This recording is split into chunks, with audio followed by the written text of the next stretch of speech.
મારા 7 વર્ષના ટેક એક્સપિરિયન્સમાં મેં 35+ કંપની સાથે સિસ્ટમ બનાવી અને એને ઇમ્પ્રુવમેન્ટ કરવામાં હેલ્પ કરી.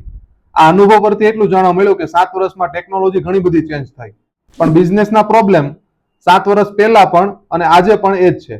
જેવા કે લીડ મેનેજ નથી થતી, ફોલોઅપ નથી થતું, ટીમ પ્રોપર પ્રોસેસ ફોલો નથી કરતી, અથવા તો પ્રોડક્શન નથી આવતું. પ્રોબ્લેમ આજે એના એ જ છે. પણ બિઝનેસનો થંબ રૂલ એ છે કે જ્યારે કોઈ પણ પ્રોબ્લેમ આવે છે ત્યારે એ પ્રોબ્લેમને સમજીને જે બિઝનેસમાં સિસ્ટમ ઇમ્પ્લિમેન્ટેશન થયું એ બિઝનેસ આજે ઇઝીલી ગ્રો થાય છે અને સ્કેલ પણ ઇઝીલી કરી શકે છે.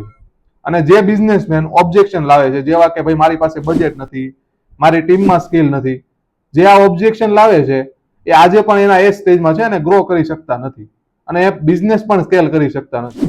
ઇન શોર્ટ, જ્યારે પણ પ્રોબ્લેમ આવે છે તો એ સમજવામાં ટાઈમ લાગશે. એને 6 મહિના કે વર્ષ દિવસનો ટાઈમ આપો અને સમજીને એકવાર સિસ્ટમ ઇમ્પ્લિમેન્ટેશન કરો.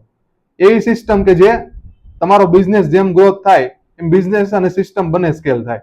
તો હવે તમે પણ અટવાયેલા છો કે આ બધું કઈ રીતે કરવું, તો આ પેજને ફોલો કરો અને આ પેજ પર હું તમને આવતા દિવસોમાં ટિપ્સ અને ટ્રિક્સ શેર કરવાનો છું, જે તમને હેલ્પ કરશે કે આ બધું સિસ્ટમ ઇમ્પ્લિમેન્ટેશન કઈ રીતે કરવું.